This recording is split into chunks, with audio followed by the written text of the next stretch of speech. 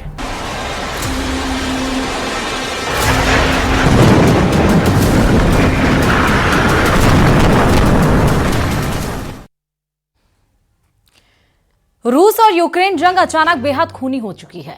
एक तरफ यूक्रेन अपने घातक ड्रोन से रूस की तेल रिफाइनरी और तेल टैंकर्स को उड़ा रहा है, तो वहीं दूसरी तरफ यूक्रेन के हमलों से बौखलाया रूस अब यूक्रेन के रिहायशी इलाकों पर ताबड़तोड़ हमले कर रहा है। दावा तो यहां तक किया गया है कि पुतिन ने पूरे डॉनबास पर कब्जा करने के लिए सेना की एक बड़ी टुकड़ी रवाना कर दी है।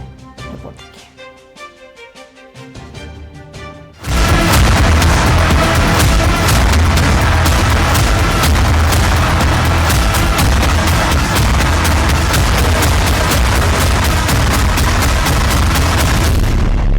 फूंक डाले रूसी तेल ठिकाने, पुतिन ने उड़ाया मिसाइल गोदाम।